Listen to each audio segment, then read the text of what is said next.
Welcome back, everyone. Hola. This is episode 106. 106.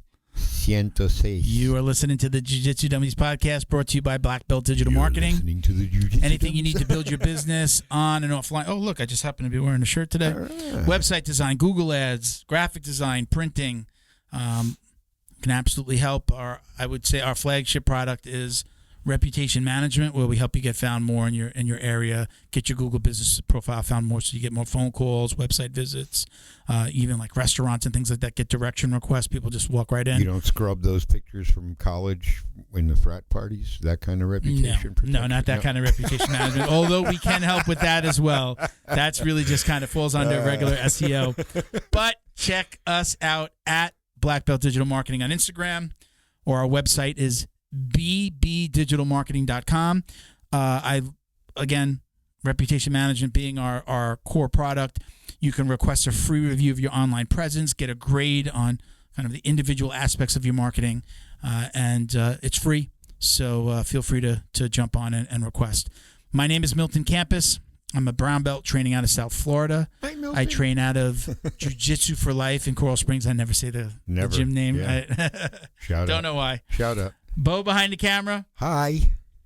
Don't forget to like, comment, share, click the subscribe button. I think the subscribe button and the They notification brought it back bell. to what it used to be. Right, yeah, I'm almost positive. Yeah. Every time I do it now, it's like if I follow somebody, the bell They automatically realized gets it was clicked. I shit. think there may be a little drop down so that you can change it. You can change like your preferences on the subscribe. Now they put it in a But when you do it, it automatically clicks the bell for That's the you, way it and you'll should get alerts when we put out videos, and we're doing lots of shorts now. We've got a great guy helping us out with our social media stuff and TikToks. So if you follow us, our TikTok is Jiu-Jitsu Dummies Podcast. If you're following us, go check it out. Or if you're not following us, go check it out. And we've got some really cool stuff. We're doing a lot of trying to do some funny stuff and follow, subscribe, it's really cool. Dedicate your I'm life. not doing dances on TikTok though. It's like we're putting out Maybe just you should. funny stuff. In a G-string. No, I don't think I would do that. Joining us today, I'm super excited about this one, Bo. He's a 5th degree black belt under Renzo Gracie. His name is Ricardo Almeida. OG. I can just close my eyes and remember fights where Rogan and the commentators are like saying Ricardo Almeida, as he's coaching one of his fighters in the UFC. So it's amazing. I'm super excited to have him on. Let's just do a few quick shout outs and then we'll get him in here. Check out Flow and Roll. We always say hands down the best custom gi and no-gi gear in the business. There is nobody that's doing what Flow and Roll is doing when it comes to a pre-order system for your academy, for your gym. Get all your gis and your no-gi kits.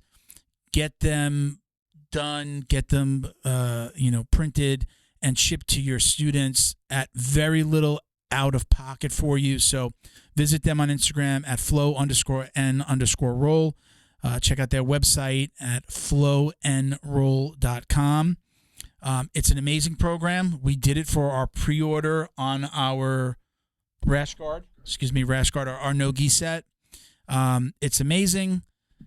Basically, people order, and really the profits from those orders help pay for the bulk purchase, for you buying more, and for a gym, what you're going to have in your academy, the stuff that you need to keep in stock. Those orders are going to help pay for that, and that's why you have very little money out of pocket. Okay? He even ships directly to your students. Like if your student, somebody orders a pre-order, he doesn't send it to you and then you give it to them. He sends it right to them. Not even a drop ship. He's sending it just like a regular product from a website. They get it comes in a nice little bag. Sometimes he throws in some patches and some extra stuff. Every once in a while, we'll have some keychains for the Jiu-Jitsu dummies that he throws in. So, number one, let me say, I really appreciate Sean and all he does for the show. Thank you, Sean. We haven't spoken in a couple of weeks, but super, just appreciative of everything you do for the show. He sends out our T-shirts. Like if we give out T-shirts to our guests, he sends them out for us. Nice. He keeps them in stock for us, and basically he prints our podcast tee. So Sean's a special the one with this dude, logo. man. Great dude, man. Yeah. Flowandroll.com. Get 20% off your online orders. If you just go order some T-shirts or a belt or what have you, 20% off with code JJD. So cool beans. All right. Thank you to the BJJ Box. We appreciate your support as well. They're Jiu-Jitsu's favorite monthly subscription box. It's delivered to your door filled with premium Jiu-Jitsu and grappling apparel, equipment, supplements, supplies, snacks, and more. Basically, it's just a box of cool stuff that you're going to use. Recovery stuff. He's done, like power bars and energy drinks. We had a beef jerky in one of them recently. Yeah. But recovery items, you get a T-shirt in every order. There's different boxes you can order. Sometimes you can do it quarterly and get a rash guard. Yeah, the spiky ball, my favorite. It's still in my living room. It's just on the floor. When I want to use it, I just grab it. Like a cat, you roll around on it. Funny enough, it looks like a cat toy in the middle of the living room. But check them out. You get about 4 to 7 items in every single box. They guarantee that the cost of the box is going to be less than the value of the items inside that box. So super cool. Every once in a while too, if you order, you'll get an email. Not every once in a while, but you'll always get an email, and it'll describe what's in the box. And sometimes you also get coupon codes for like instructionals or classes at a gym or something like that, right? So he has sponsors that come on and do it that way. So there might not be something in the box, but that card may have a coupon code for something that you can purchase online. Cool. So again, coupon code JJD10 will get you $10 off your first order at thebjjbox.com. All right. Thank you to Neutral Zone Clean. You see the big bucket in the refill, right? Neutral Zone Clean. Like 1 million wipes in there. Yeah, 1,200. Yeah, it's close, 1,200 wipes. Close enough to 1 million. Check this out. They're still doing this bucket. We're doing the JJD gift. So it winds up being $10.99 off the regular price. So you get it for $99. This is great if you're running a gym, an academy, or you had an event. Right. His son wrestles, so these are at wrestling events. And look, awesome. Just we're all about being clean and watching your belt and all that crap. You don't realize the value. Divide 1,200 by 99. You'll see. Look. There it is. I am down to my last couple of wipes I don't have that big thing in the door in my car. Yeah. I have the canister. I keep on forgetting to bring it up. We're running low, Mike. I feel bad. I feel bad telling a sponsor like, "Hey, send me some stuff." We're running low. Put that in your cup holder. Right. Running low. I keep on forgetting I leave it downstairs, but it was good that we have the bucket. We're talking about the bucket. This is the refill. You see that I've been using the refill for my spray that I have at home. Check them out. It's NeutralZoneClean.com, at NeutralZoneClean on Instagram and Facebook. Black Belt Digital Marketing, my company, actually built the website. So super proud of that. But again, JJD Gift will get you $10.99 off of this big bucket container. And if you order anything else from the site, they'll put that in. You get the free shipping on this as well. Okay, so it gets you $10.99 off and free shipping for that bucket. So you can imagine, this is pretty expensive to ship. So they'll throw everything else in that package, and the regular you get everything deal? for free. And the regular deal? That's right. Yeah. So if you order anything else from the site, you can use code JJD for 15% off if you're buying wipes, the canisters, the sprays, and so on. They have they introduced some soaps. Right, so they've got regular soap now as well. Yep. So listen, they're constantly adding new stuff. Check them out. Again, it's NeutralZoneClean.com. Mike and Candy, the owners of the company, incredible, super fun to work with, easy to work with, and I think that this is going to give the one other company out there that's probably doing wipes. I won't mention the name. It's giving them a run for their money. So, okay. You got anything else, Bill? I always ask that. Miguel. Got anything else, Miguel? You got anything else, Miguel? Anything else, yeah. No. All right. Let's get Professor Almeida in here. Let's do this. Hey, Professor. Thank you for joining us. Hey, guys. Thank you so much for having me. Thank you. No worries. We were excited to have you on, and we're going to dive right in. There's plenty to talk about. I was just, as funny enough, I was, when I do my research, I was watching a podcast that you were on, and then it ended, and it went into a Renzo podcast, and it was just it was perfect because you kind of you talked about him a little bit on the podcast, and obviously you are Renzo's first black belt in the United States. Is that right? Yes. Is that first black belt ever, or is it just in the U.S.? No, I think he gave some black belts before he moved here from Brazil. Okay.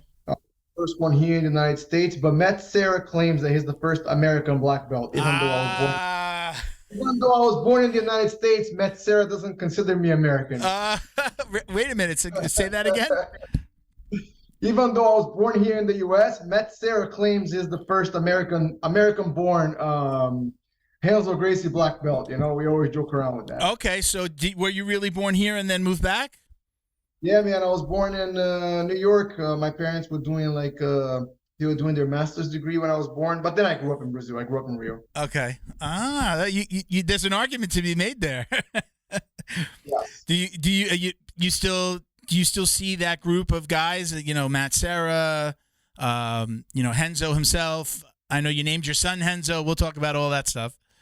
I mean, not as often as I would like, man. You know, those guys are and they have been a big part of my life. You know, Matt as a training partner, someone that's always pushed me, and you know, we had our UFC debuts together, and of course, Renzo as our teacher.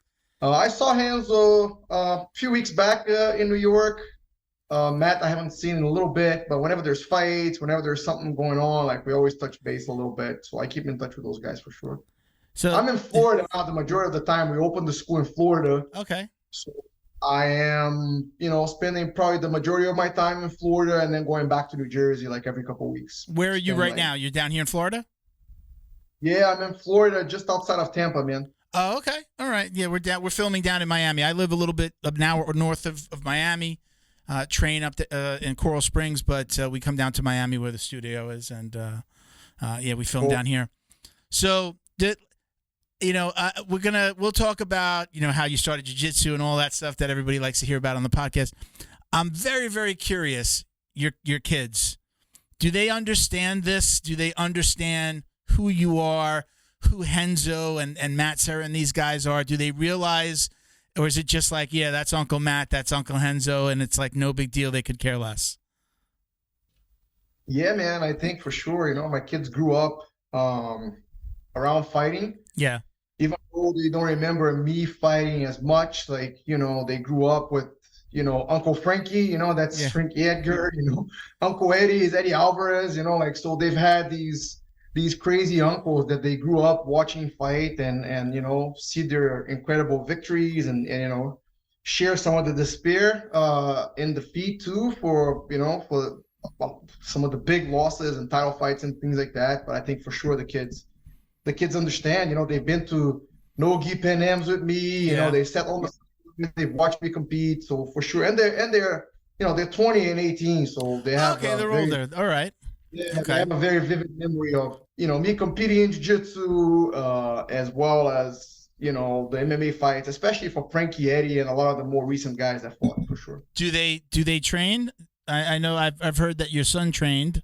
Does he still train, and does your daughter train? So they both train, man, but my kids in high school, they got into track. Mm-hmm. So the track practices were at the same time as jiu-jitsu. My son is actually running in college. He runs Division II.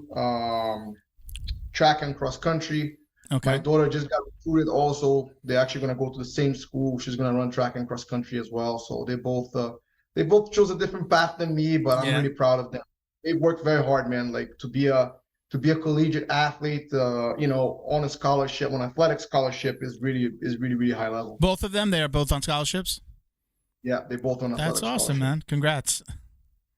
Thanks. It's all them. I know nothing about running. My running was just to cut weight. That's it. That's all I know about. Yeah. The extent of my running is those 5 minutes during the warm-ups in class. I mean, and as the kids have gotten more into it, I've learned a ton, and I wish that I knew when I was still fighting. I use a lot of it in just my own sort of maintenance training. I don't train, with any hopes of performance these days. Maybe performance for a 46-year-old, but I've learned a ton, and I wish I knew that back then. But it's been fun watching them grow into the two young adults that they are. So now let's go back. Let's go back to, how did you get your start in jiu-jitsu? Where did this all start to play out for you? So, man, I grew up in Rio de Janeiro. Being a young man. In the 90s, like a teenager in the early 90s, and man, there was fights everywhere in Rio. It was just very different than here in the United States. My dad wanted me and my brother to know how to defend ourselves. My dad had actually done karate when he was younger, Shotokan karate, and that's what he knew. So he put us to do karate, and I did karate for like about a year. And I had a really good friend of mine, Marcelo Rezende. He actually runs Gracie Barra in Australia now. We were all throughout middle school together. We also went to high school together. So we're talking fighting, like kids talking about Van Damme movies and stuff. And I'm like, yeah, man, I'm doing karate. And like, what do you mean you're doing karate, man? You got to do jiu-jitsu. And I'm like, oh, man, jiu-jitsu? No, I'm not going to go hug some dudes and stuff. But one day he finally convinced me to come try out a class at Gracie Barra. And man, that was it. I just fell in love. And, that was over 30 years ago. And, here I am still in love with jiu-jitsu, and kind of it still feels like the first day. I heard, and I think it was Renzo talking about this. I've heard him talk about in interviews, like jiu-jitsu and let's say MMA. I won't say martial arts in particular, but jiu-jitsu and MMA. Like everybody thinks like, oh, it was so popular in Brazil and then it came here. It wasn't looked upon favorably in Brazil, right? It was more like kind of those thugs, or you tell me, it wasn't like it was what it is today. Now it's like, oh, you do jiu-jitsu, like you're put on a pedestal. It wasn't like that back then. Is that right? Yeah, man, not at all. Brazil had this stigma of just being, guys who fought in the streets and was very misunderstood. And people weren't really into it, like it was it had almost a dark stigma around it, from people getting in fights on the streets and things like that. And, I guess some instructors not really like teaching it the right way, and their students kind of like Cobra Kai going around beating people up on the street. And yeah, that's kind of what jiu-jitsu was, like Brazil is, man, I hate to say it, maybe some of the Brazilian people will be mad at me, but like, man, we had jiu-jitsu there, we had MMA there, and it took jiu-jitsu to be big in the United States, and it took jiu-jitsu, MMA to be big in the United States for it to be accepted in Brazil, I mean, jiu-jitsu got really huge as far as practitioners in Brazil, but for it to be accepted as like a mainstream sport, and, it's a really cool sport, and, we have all these Brazilian champions. It wasn't really until we got bigger everywhere else that Brazil started accepting it, which is kind of sad, to be honest. Yeah. So for those that don't know, let's do a little bit of name dropping so that people really understand who you are. And funny enough, and I'm going to be honest, I didn't really notice it until today that it was there, but I follow Tom DeBlas, and I see at the bottom of his logo, right? That's your name, right? That's your association, right? He's under you. Is that right? Correct? Yeah. Yeah. Tom was my student since blue belt all the way up to black belt and beyond. He was one of the guys at the academy. And now he's like a big celebrity. But yeah, all of us are just guys at the academy. Yeah, yeah. So you've trained with Tom DeBlas, you trained with Gordon Ryan, Gary Tonin, right? Once again, like you were teaching these guys jiu-jitsu, all of these guys, right, at some point. Yeah, either directly or indirectly. Tom was my direct student. He trained with me a ton. Like he would come with me, to New York to he would do strength and conditioning up in North Jersey. Like me, Frankie, Tom, a couple of the guys, and we would do strength and conditioning in the morning. And they would go into the city to train John's class, and then Tom would come back to my house. He would sleep in my couch. And then we would go take class at night at the academy. When I would go teach, he would go and take another class. And then Gary was Tom's student.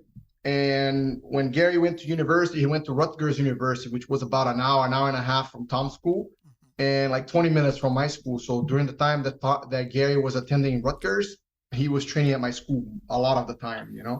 I coached him in a couple competitions. We went to California together. Like he kind of slept on my floor at my brother's house for a couple of worlds or something like that. But yeah, I had a lot of training and contact with Gary. A little bit less with Gordon because Gordon was Gary's student, and Gordon one day, this little scrawny like little kid just starts coming to the academy with Gary every once in a while, and you could already tell that he was super talented. Nicky Ryan would come with him too, like this little chubby little brother. You know what I mean? Nicky Ryan was the chubby little brother. Yeah, Nicky Ryan was like the chubby brother, and Gordon was already, but also like, this like skinny, like, man, what Gordon was incredible, man. I've only seen this happen twice. Like I've only witnessed it twice. Maybe other people have seen it before, like Gordon is like one day he was like a talented purple belt, you know what I mean? Like, and you kind of still see people catching him and stuff. And man, like I trained with him maybe like 18 months later. And I was just like, what happened? Like, who is this in front of me?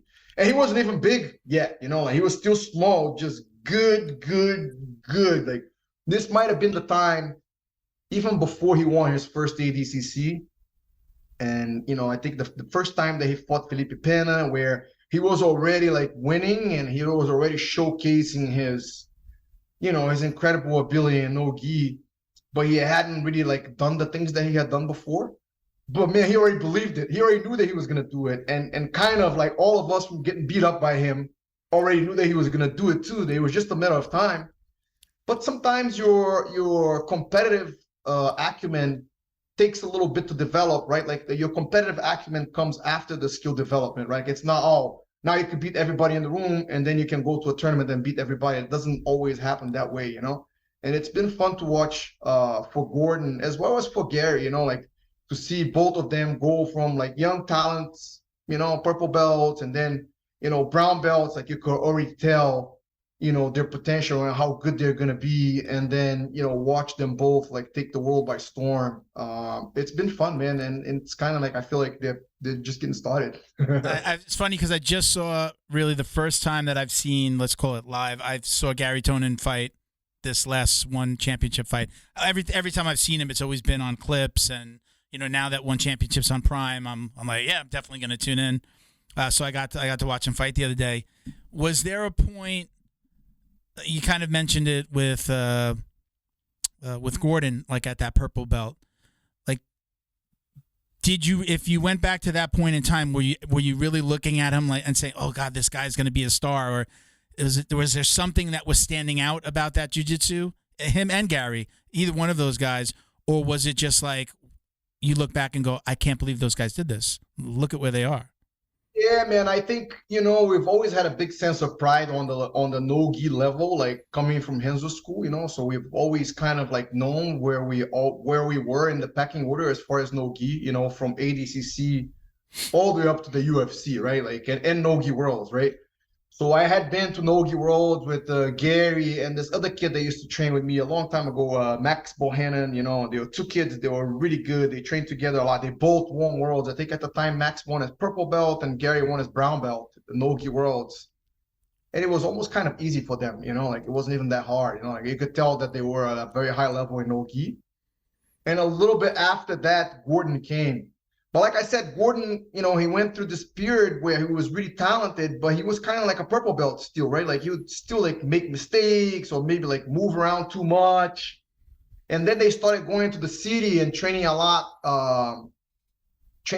with, with John Danaher. And then these guys would go like 6 o'clock in the morning, take the 6 o'clock in the morning class, sleep on the mats, take the noon class. These two did a lot of sacrifices to get to the level that they are, and they put all this time. And man, like 18 months later, I trained with Gordon, and I was like, man, what do you want? And actually, the same thing happened to Gary. I was in Vegas for Frankie's fight, and they had the UFC Expo, and they were doing like a grappler's quest there. And Gary, either way, he was competing or he was there to corner someone. And it was right at this time where they started training a lot with John, and John really started working leg locks with these guys. And up until then, man, leg locks was just like, man, like if you don't really know jiu-jitsu, you do leg locks, right? Like, and bro, I trained with Gary, and man, I had no idea what he was doing. Like, if I went for a triangle, he would escape my triangle and leg lock me. Like, if I was playing guard, he would leg lock me. If I was on top of him, he would leg lock me. And I was like, man, what the heck is going on? Like, it was just a whole new game that now everyone has seen it. Still, people are playing catch up. But Gary was doing this maybe, I want to say that now it's almost 10 years ago, man. So it was looked at almost as a crazy. I had never seen leg lock done that way. I had never felt it done that way. And Gary was just like, he was like laughing at me, you know. I was like, yeah, I know, nobody knows this, you know. It's kind of like our thing. But now it's a lot more, you know, a lot more people see it, and of course it's a big part of no-gi jiu-jitsu. But yeah, I think for both of them, there was like a specific training session where I remember like, man, holy crap, like. Thank you to Feito IT and AV, specializing in commercial and residential automation, security cameras, CCTV, POS, and more. Check them out at feitoitav.com or call 305-428-2515 and let them know the dummy sent you. Jiu-Jitsu's favorite monthly subscription box has now joined the Jiu-Jitsu Dummies podcast. The BJJ box is delivered to your door filled with premium jiu-jitsu and grappling apparel, equipment, supplements, supplies, snacks, and more. The crew at the BJJ box find the best in the world of jiu-jitsu and guarantee every box to be worth more than the cost. Each box includes 4 to 7 items you're going to love. Visit thebjjbox.com and use code JJD10 to get $10 off your very first box. And give them a follow on Instagram at TheBJJBox. Neutral Zone is combat family owned, so they know you need to keep yourself and your equipment clean. They created Neutral Zone Clean wipes and sprays for just that purpose. Neutral Zone products are formulated to reduce the risk of bacterial and fungal infections. Whatever's making you sweat, weight training, rolling on the mats, yard work, or just working around the house, Neutral Zone Clean wipes and sprays can make you feel and smell refreshed. Use code JJD to get 15% off your online order at neutralzoneclean.com. While you're there, sign up for their newsletter to receive the latest info and updates on product launches like their new shower gel and soap bar coming soon. Are you Neutral Zone Clean? Special thank you to the crew over at Flow and Roll for all their support. Flow and Roll is renowned for their incredible no-gi rash guards, shorts, and leggings. Flow and Roll has quickly become the premier custom apparel provider for academies big and small throughout the United States. Reach out today to discuss your custom order and ask about their incredible pre-order program. You can send an email to flowandroll@gmail.com or visit their Instagram at flow_n_roll and shoot them a direct message. And yes, they can create an awesome custom gi for your academy as well. Visit flowandroll.com to check out their awesome designs, and while you're there, pick up a Jiu-Jitsu Dummy signature tee exclusively at flowandroll.com. And remember, you'll get 20% off your purchase of t-shirts, rash guards, or gis with code JJD. Okay, so my next question was, we're talking about Gordon Ryan. When he started to come out with the crown and whatever you call it, the cape, what were you guys thinking? Were you guys like, what is going on here? Really?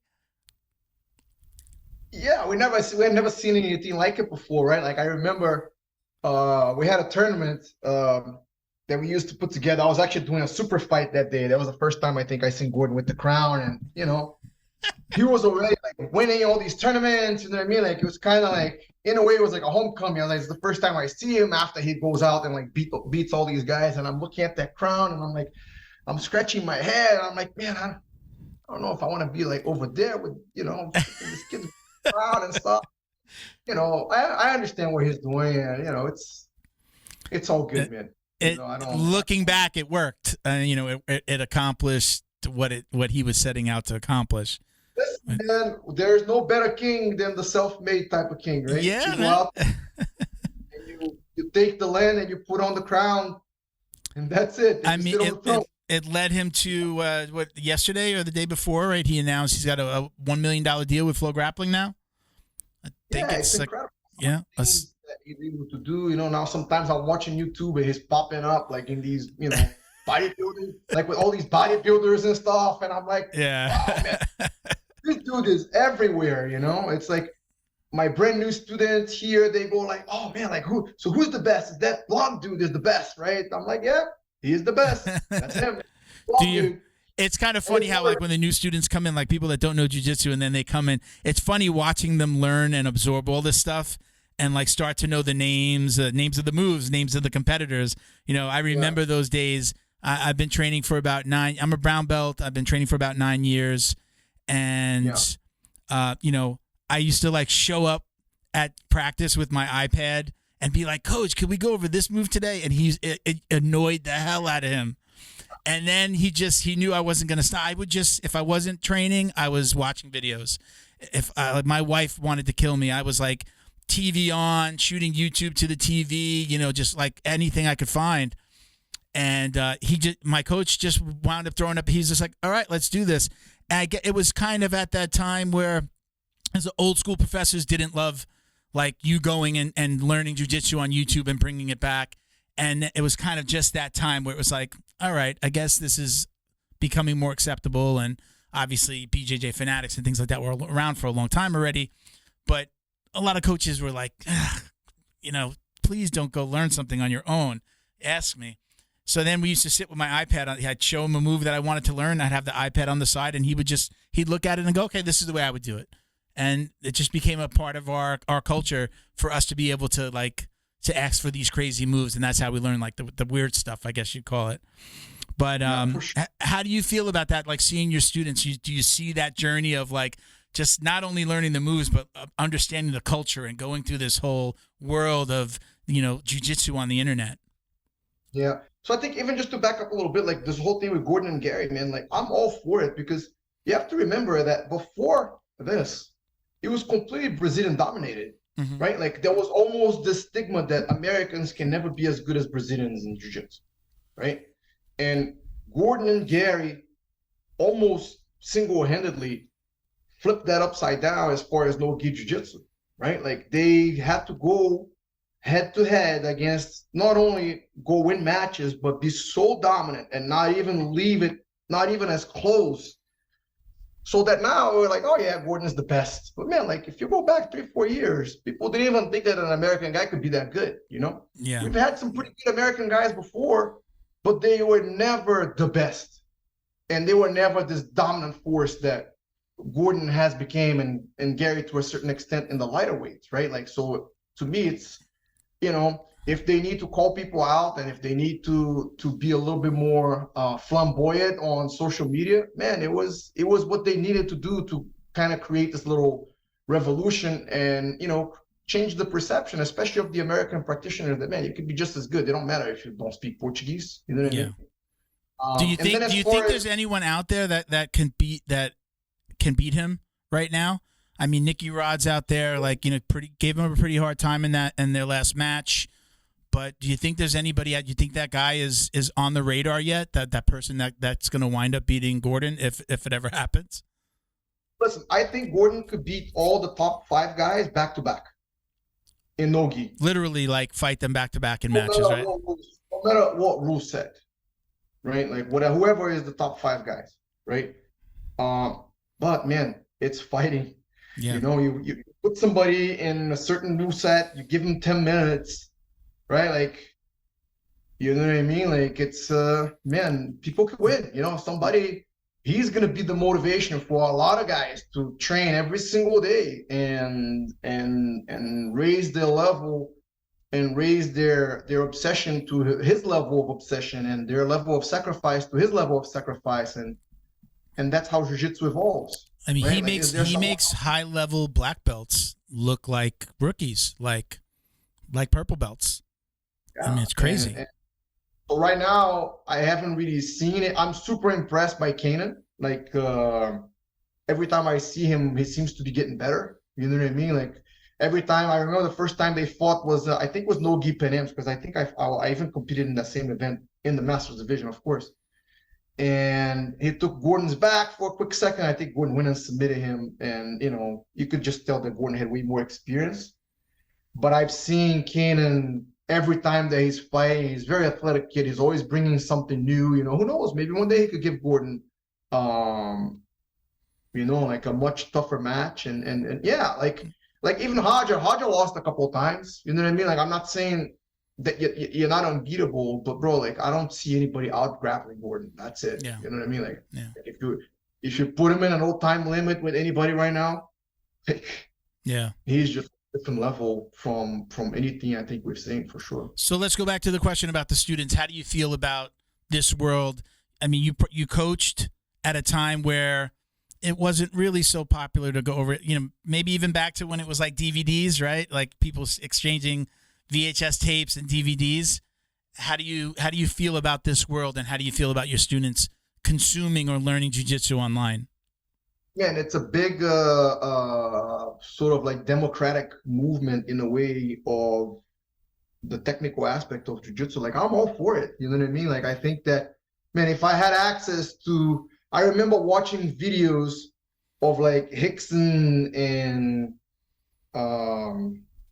Jean-Jacques Machado and Rigan Machado, and it was like the copy of the copy of the copy. Like this thing, thing looked like it was underwater, man. You know, like it got rescued from a freaking Spanish galleon.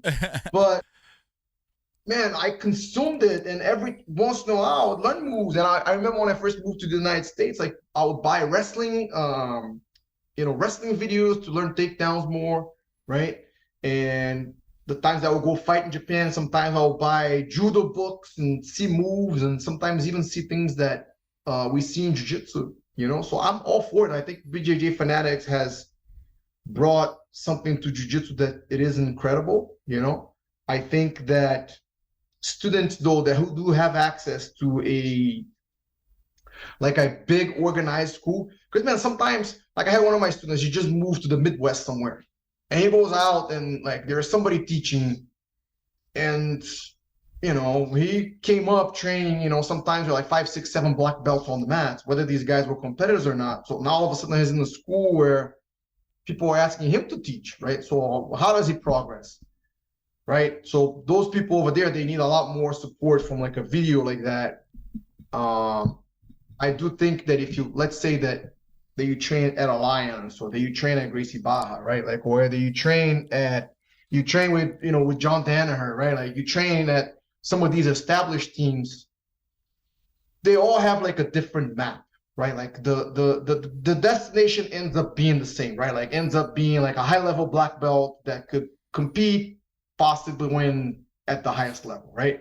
But I feel like each school has like a little bit of a roadmap, right? And just from observation,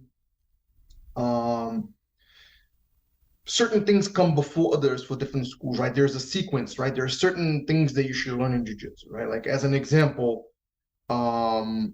if you learn leg locks right away, then, why do you need to pass the guard, right? Like it's just one of those things. There's guys that are going to learn the leg lock and they're like, all right, cool. This is something that I know, but I know that I still need to pass the guard, right? And then there's a guy that's like, oh, I can't pass the guard. This guy's too good. Or you take a purple belt that's watching videos on this and it's like, oh man, this new blue belt is too tough. I'm going to leg lock the crap out of him, right? Like people start to use these moves that nobody knows in a way that, I guess the word that I'm using is like a short-term gratification of catching somebody in a move that they don't know, versus truly developing a game and a style that you could out-grapple, out-position, and submit someone because you truly understand jiu-jitsu, right? Mm-hmm. So I think that's where people need to be careful. Like a lot of people go, yeah, man, you watch a freaking Gordon video and you go into most schools, people are not doing that. So you're going to catch a bunch of people with those leg locks. Now, what's going to happen when you go with someone that actually has seen that and knows how to defend that? Is your game going to go to the garbage and there's nothing else you could do?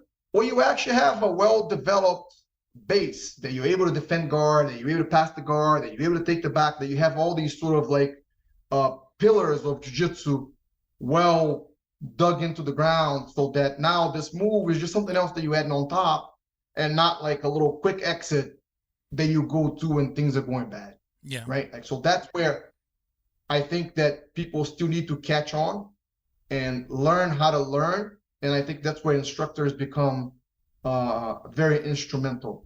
Like, yeah. I think that if the instructors are more open-minded and they guide the students, hey man, listen, you're a big dude.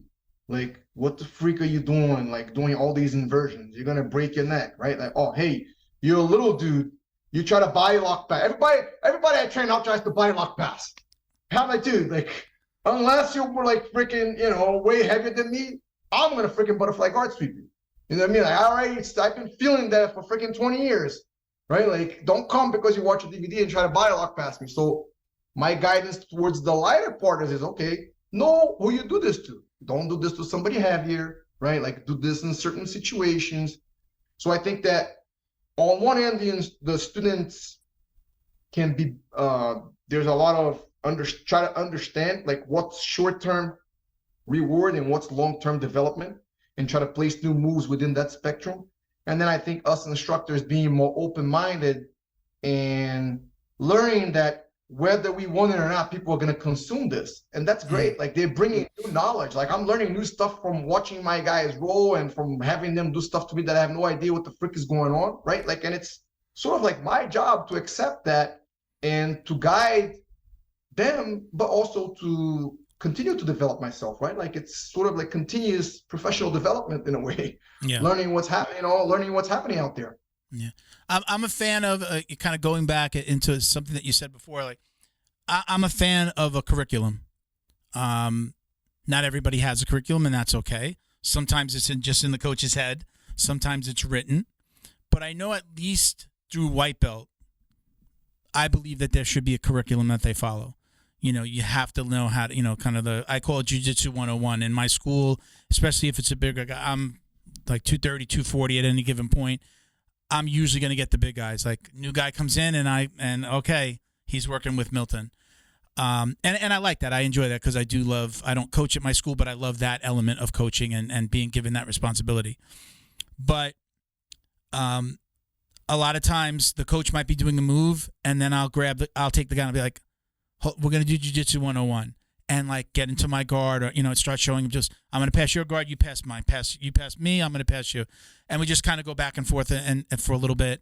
And I'll make sure they work that in because a lot of times, especially even in my school, a new guy comes in, if there's a big class, he's just learning. He's looking, what am I learning? I'm learning, like we're deep into some kind of, back take, backpack and trip and I have no clue what I'm doing. So I'm a fan of the curriculum, especially at White. I think there comes a point though that, kind of opens up for everybody. And then again, people start looking at stuff and saying, I want to learn this. How do you do this, coach? How do you do that? Going back to my first school, we were like that. We had a curriculum, but at some point in the class, he would allow us or would teach us something high level. I think that kept us interested to see something that was like, oh, wow, that's crazy. How are we going to do that? I mean, like cartwheel passes. And just like my first coach was a judo brown belt. So he'd be teaching us throws. So it kept us on our toes and it kept us engaged. So we were always drill. But then at some point in the class, beyond whatever technique he taught that day, he gave us a little something cool. So I liked learning that way. But not every school is like that. Do you have a curriculum at your school? Do you kind of run it by like a strict book? Or like, let me add in, you're also saying you're coming down to Florida to open a school. Is that something you set up a black belt and then you leave? Is that his location? Or is that like your location and you're putting somebody in charge? So as far as the curriculum, man, I like structure, right? Like, because when things go bad, you go back into structure and you can figure out what's going on, right? Like, so I agree with you. Like, we need like a basic curriculum. Like we need to teach people the sort of like foundations of jiu-jitsu, not even just technical, right? Like, but some of the basic strategy, right? Like, and then a little bit of like the history. Like when I'm teaching certain moves, I always try to like, give a little bit of the history whenever I can without talking too much in the class, because a lot of times we have people for an hour only, right? But then once it's blue belts and up, like it's like you teach people from white to blue, but you train them from blue to black. I like that. A lot. Well put. Or I should say more like from purple to black. You teach them from white to blue, like from blue to purple. It's kind of like the toughest time in jiu-jitsu. Like a lot of people quit. Like if you make it to purple, you're gonna make it to black. But let's just go with that. You teach Thank God. Yeah. Good to hear. You teach them from white to blue, and you train them from blue to black, right? Yeah. Like so that we really need to take them by the hand in the beginning. And I really believe that jiu-jitsu is not bigger because we need to get better at getting people from white to blue belt. You know what I mean? Like a lot of times, man, people go and they have terrible experiences at some of these schools. Like, man, it's already so hard to get people to train jiu-jitsu. Jiu-jitsu is freaking hard. Yeah. Like nobody wants to get set on by someone that's been doing this for 10 years and you have zero experience, like it sucks the first time you do it. Is there something that you could put your finger on very specifically that happens to that white to blue, that happens to that student? Is it just the toughness? Is it the big guy sitting on them, or is it something more?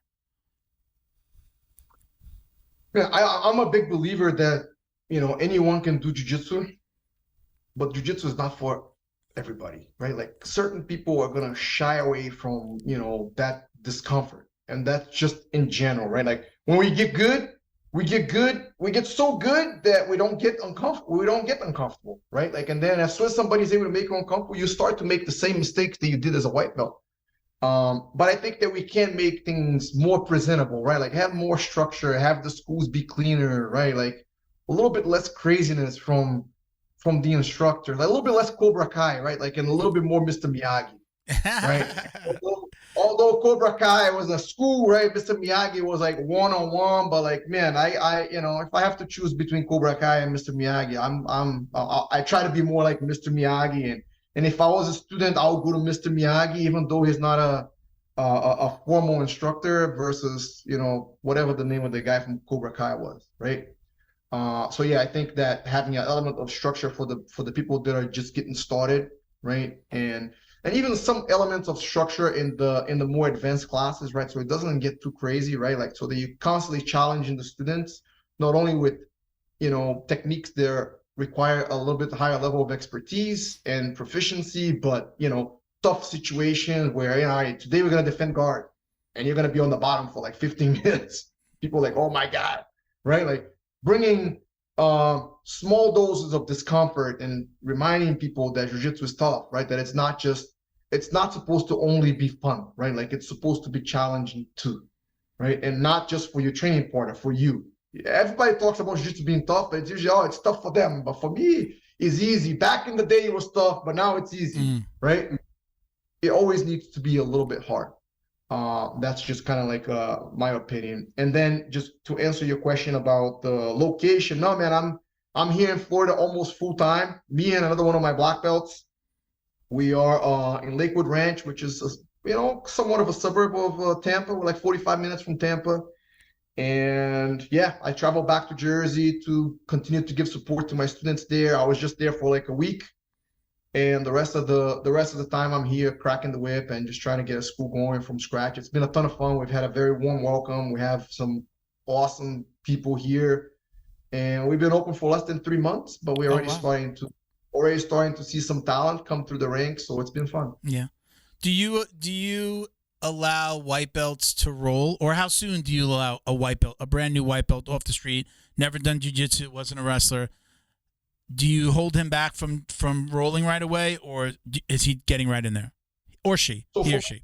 For my school up in Jersey that has already been that was already there for like 20-something years, right? Like I do 2 stripes on their white belt, which for us is 90 days. It's about the 3 months mark, right? Okay. When I started a school here, because I was going to be able to give a lot more individual attention, a lot smaller student body, I'm doing 1 month, like after 8 classes and 1 month, like I'm having the white belts already begin to do live training. And man, it's been working well. I can't help but notice how much more work they need when they start live training. Like they haven't even had a chance to go through the curriculum. Like I use a 12-week curriculum. Like they haven't even had a chance. Right. If they've seen guard, then they haven't even seen back. Yeah. Right. Like it's so hard because jiu-jitsu is pretty expensive. But I think that if we have the culture and the camaraderie, right, and we're able to build the trust with the students, then we can introduce it a lot sooner. So right now, I'm having my white belts after 8 classes and a month. They start doing live training. If I see a student that has previous training or someone that's wrestled before, I invite them to come to a more advanced class. I make sure that they could train without hurting themselves and without hurting their training partner. And if they're good, then I just kind of move them up into that space where we're doing a lot more live training and perhaps even a more advanced class. But this is with the smaller student body. Yeah. And I'm not saying that's how it should be, man. I just hate people getting hurt and leaving jiu-jitsu with like a bad taste in their mouth.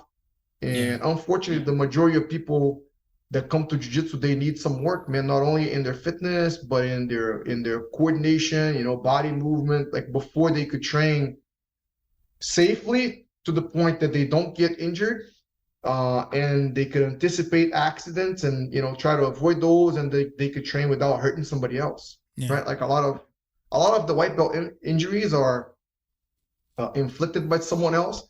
A lot of the advanced injuries are self-inflicted. Yeah. You know, we don't tap when we should. We post instead of yielding for the sweep. It's usually like, it's a lot more self-inflicted. But for the white belts, they still don't know what they're doing. And I don't want to, man, jiu-jitsu has been a very powerful experience in my life. I don't want to cut somebody's experience short because of a couple weeks. Yeah. Right. In a spectrum of, I've been training 30 years. 4 weeks is nothing. Yeah.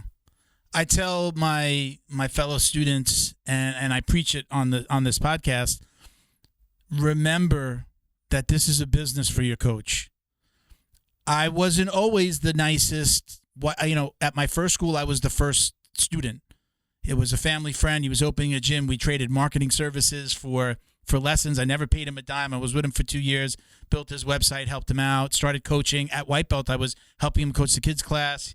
He was a law enforcement officer. He'd be late and couldn't open the school, and I had the keys, and here I am, a white belt, opening the school. But I always knew that it was a business. But I also, when a new guy came in, you know, nobody would tell me like, hey, don't beat up on him so much. We want him to come back. And I can't say maybe till purple and my second school, I realized like, oh, that guy's not going to come back because I just, you know, beat the shit out of him and he's been training, you know, 2 or 3 weeks, or, you know, just not realizing, you know, sometimes we go to class and we want to win, right? We want to win practice. We want to go home and tell our wife how great we did. Nobody wants to be like, oh, it was a light class because I had to like go easy on these guys. Like I didn't realize it till I was at purple that, oh, wait a minute, I might be part of the problem of some of these guys not showing up again because I'm going too hard and not letting them like, let them see the fun before you really, you know, put it to them. Let them learn a little bit of jiu-jitsu. Let them put you in a bad position. My ego was in a place where I wasn't going to let anybody pass my guard, take my back. No way. You know, what is the coach going to see? And it took me till purple, even just getting my brown, to really go, yeah, I really have to do that thing that they say, leaving the ego at the door. And I'll start with somebody on my back now, like a white, like, here, what's your favorite position?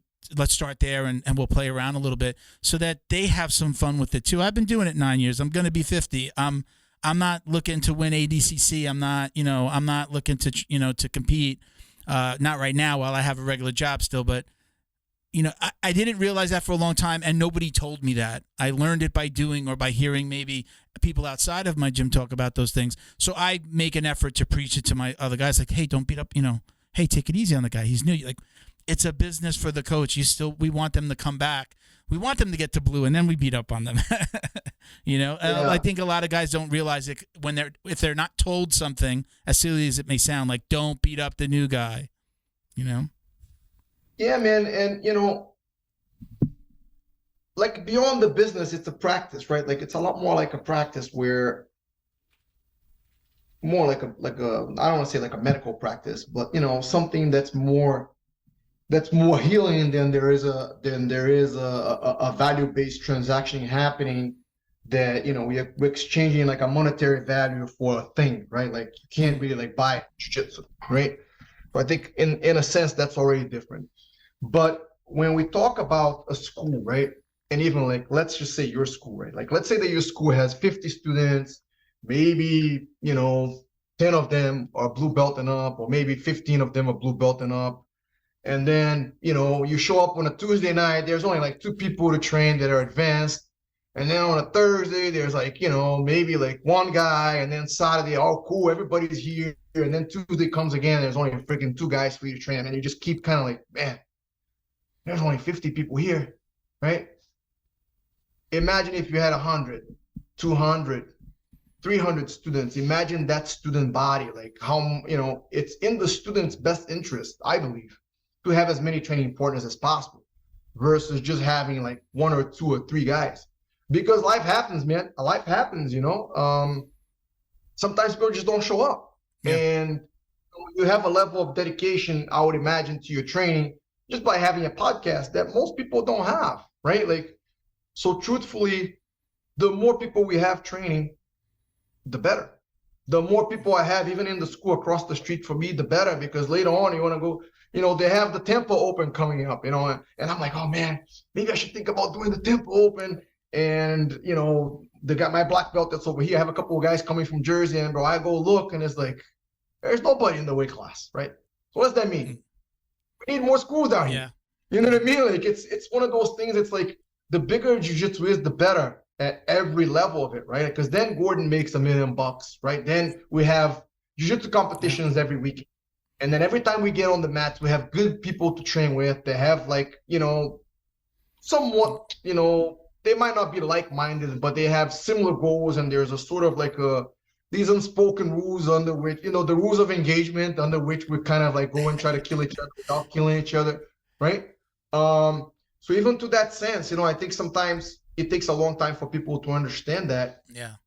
And even I've seen with training partners, right? Like sometimes, because my first class was at Gracie Baja. Like my first class, Master Carlos Gracie Jr. was teaching, right? And then Renzo was the only other black belt. And they had all these, freaking legends of the sport where my seniors, man, I grew up freaking looking up to these guys. It's kind of like I grew up in a Marvel movie, with like all these freaking and I just freaking try to be as much as I could like them, right? But sometimes people start at a small school, right? And they're like, oh man, like if I just move to that school, then I could have better training there, right? When I first moved to the United States, I had nobody to train, man. And I had to make a decision.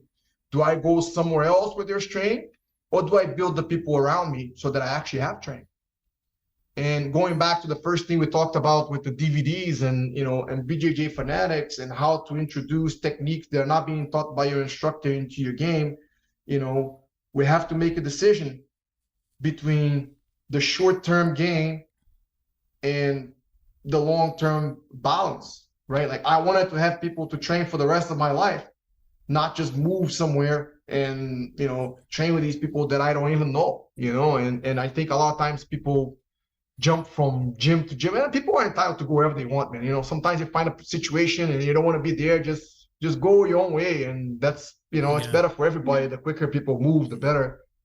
But to me, the best decision is like now I have like 1 black belt to train here, and that's kind of how things are going to be for a while. So what do? Yeah. Man, I try to get people freaking twice as good in half the time, 3 times as good in a third of the time. Like I'm freaking cracking the whip in a very selfish way to try to get these guys to a certain level where I could have more training partners, right? And in my selfish way of getting more training partners, then they're going to learn jiu-jitsu. So I think it's a pretty good exchange. You just described my first gym. Again, I said I was the only student, and then guys would trickle in here or there. But my first few months of jiu-jitsu, so many times it was spent me and my black belt. And I got my blue belt in 6 months after double golding at a local event at a new breed. So and he was surprised. He's like, you really, like, he had competed when he was younger and he retired from competing, and then he was at 41, 42. He's like, you really want to compete? We'll do it. And so again, I kind of fast tracked to blue belt because it was just me and him. And I was just, it was like sometimes it'd be an hour. He'd be like, let's just roll. I'd just be rolling with my black belt and, getting, I was learning, but it was fun. It was hard and it was fun. So yeah, you just kind of described that experience I had. I was in a small school. I wouldn't trade that experience from white to blue for anything, because I got to learn so much. It was like doing a private for months, and I got really good, and I loved it. I loved it before I stepped on the mat. I was a UFC fan. I always had like a bag in my garage or hanging outside on a tree. And I was always, I loved it. I grew up watching boxing with my father. It was something when I showed up at jiu-jitsu, I was already in love with it, and I hadn't even stepped on the mat yet. I was like, I'm going to learn. I'm missing this little piece. I've never done this. I wrestled a little bit, so I kind of understood that side. But yeah, I think there's a lot of merit goes to having a small school and that one-on-one with you got two black belts, right? You had two black belt people are coming in, and they can train with two black belts, and I don't know if people know who you are when they come in the door. But I'm sure after a while they start to learn, oh, Renzo, Tom DeBlas, Frankie Edgar, you trained with, I think that they start to go, oh shit, look what I've got in front of me, and hopefully they'll be sponges, Yeah, it's been fun, man. It's been fun, and I think that sometimes the students themselves, they haven't really experienced jiu-jitsu, right? Like, and even my black belt that's here, right? He's been training for 10 years. Right, like to me, that's not that long, right? Like I remember him.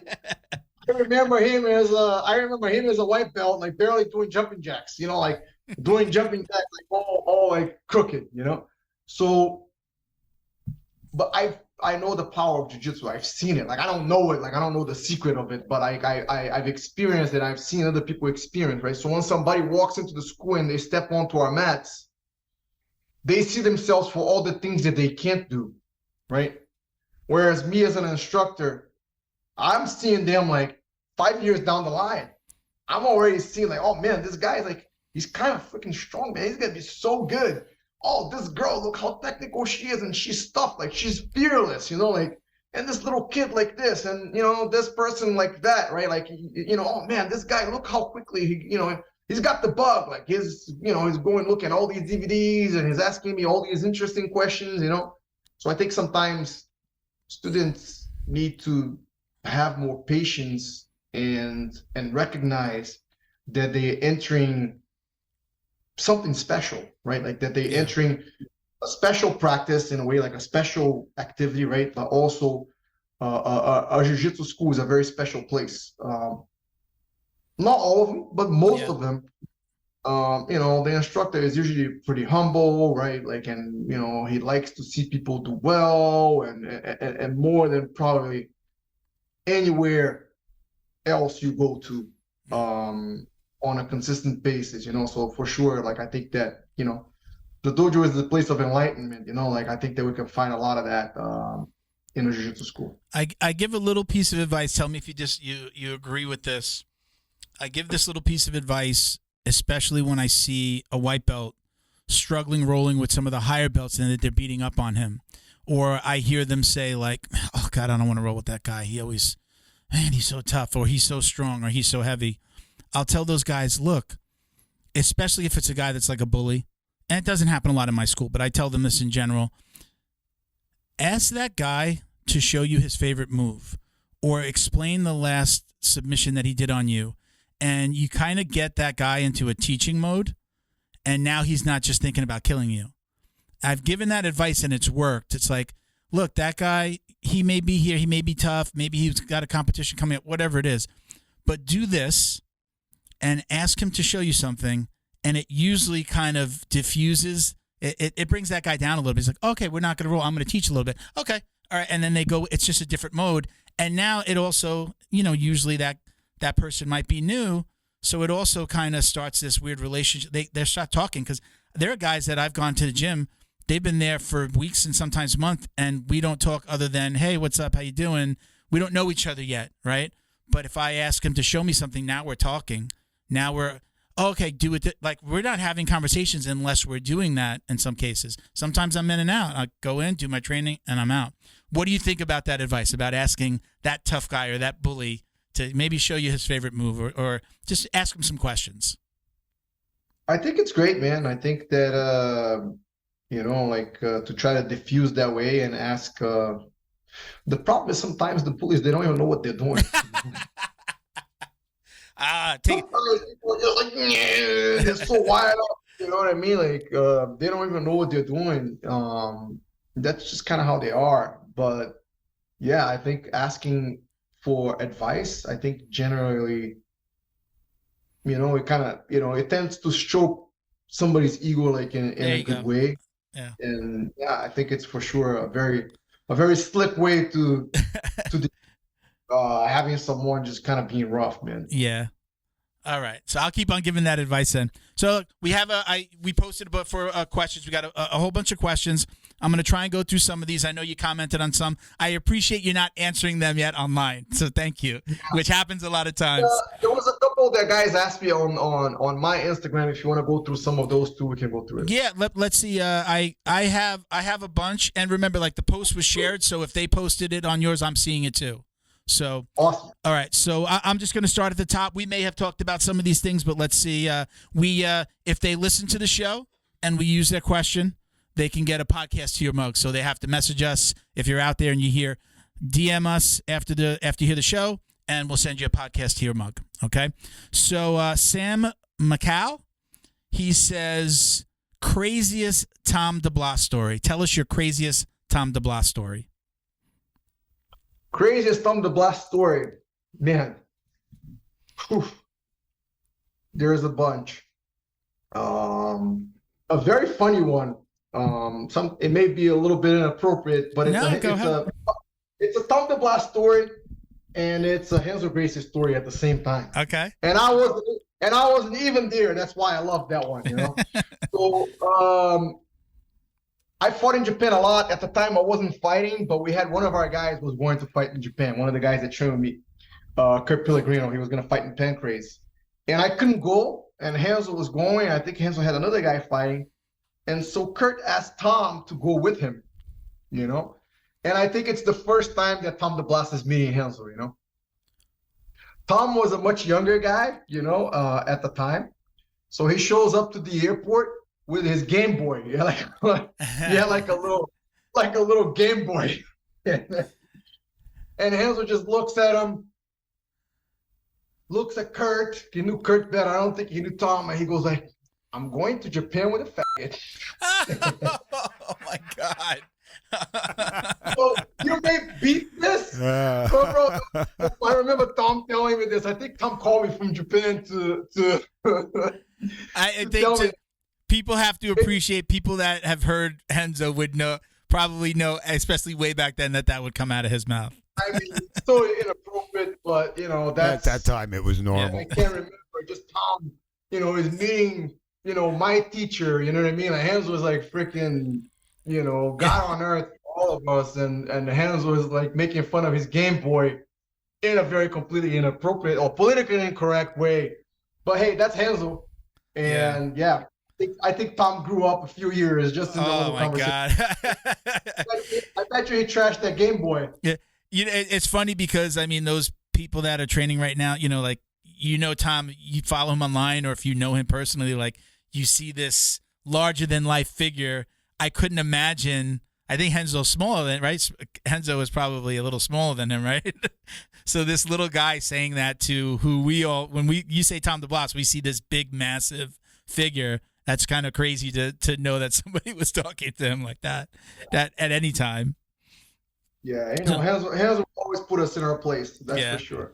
So when you first came back to the U.S., did you go right to training with Renzo?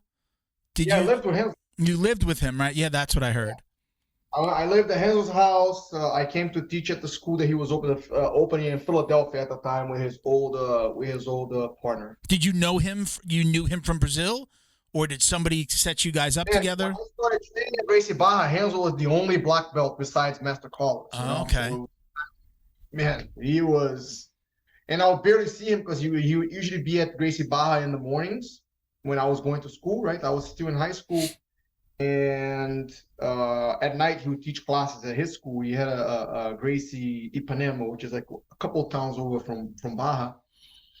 But man, we would just see him like every once in a while. And Carlos Gracie wasn't competing anymore. Renzo was competing, so he was winning all these fights. Like he won the first Brazilian nationals that they held. Renzo versus De La Riva. Renzo won that match. I remember that match was today, man. Renzo would sit in the De La Riva and he shut down the De La Riva hook with an underhook. That's how he did it the whole time.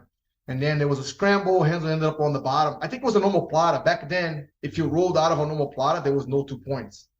Okay. So De La Riva ended up putting Renzo in a normal plata. Renzo rolled to the bottom, no points. Then as soon as De La Riva got on top, Renzo set up with a butterfly and swept him. And yeah, so Renzo was like this larger than life. I lived with him. We were riding the train all the time. Most of the jiu-jitsu I know, some of it I learned on the mats, but a lot of it I learned on the train from New Jersey to New York. What do you like? Would you practice or getting into fights? Just, how Renzo thinks and stories about himself and the Gracie family, and just to see Renzo treating people and how he is as a person. It was for sure probably the biggest influence I've had in my life outside my parents, like someone from my family. That's cool. Okay, we got our next question. I don't know. Hope I don't butcher this name. Wessam Salah or Selah. This was one that you had commented on. What are your thoughts on researching opponents before a tournament or a fight? Wissam, super talented kid from Brunswick with JJ. He's training more with us in New Jersey now. He has really good judo, man. He trains judo and jiu-jitsu. So, you could see some of his highlights, just tossing people in jiu-jitsu tournaments is actually, but he puts a lot of time into his judo. So Wissam, yeah, man, always, especially now IBJJF, they have guys former matches, and before I compete, I go and I watch all of them. I'm generally not all of them, all as many as there are recent, right? Like no point in looking at something like 3 years old, but anything that's like 2-3 years old, I watch all of it. For everyone that's in the bracket, I always watch it. Usually my brackets are only a handful of guys anyways, but yeah, when I look at fighting, I don't look at this guy does this good or this guy does this bad necessarily as in a opportunity and threat type of situation. I try to look for patterns. I try to look for things that they do over and over in certain situations and see if I could turn something that my opponent does well into an opportunity, right? Like, and maybe something that they do bad, but maybe I'm bad at it. And I'm like, hey, even though that don't look too good, I'm not going to go over there. I'm going to kind of go this way, right? So in fighting, I just try to look for patterns, and usually guys tend to repeat the same moves and just try to get around them, try to walk around that minefield, How active are you with competing? Are you still competing a lot, as much as you'd like, or at all? Well, man, when I stopped fighting MMA in 2011, I think I did 5 no-gi Pan Ams, I did 1 no-gi Worlds, a couple New York Opens, Fight to Win. Me, Tom, and a couple of the guys went down to West Virginia. We did like ADCC Nationals, had a couple super fights. So yeah, I would say I was pretty active. We always do no-gi pans, but man, since COVID, there's nothing up in New York. Now I'm down here in Florida starting a new school. Most of my focus is going towards that. I want to see if maybe in the second half of this year, I can go maybe do no-gi pans or something like that. Okay. So we have a little bit of a question that throws back to something that we were talking about earlier, like recognizing talent in Gordon and Gary and even in Tom. So kind of the first part of the question asks, did you know they were special back then? So we talked about that. So what stood out? Let's talk about just identifying athletes in general. It says, how do you identify athletes that can be world champions in BJJ and MMA from a large talent pool? Is that something that you think comes easy to some people? Like, yeah, that guy's going to be special, or that guy is special. How do you identify people like that?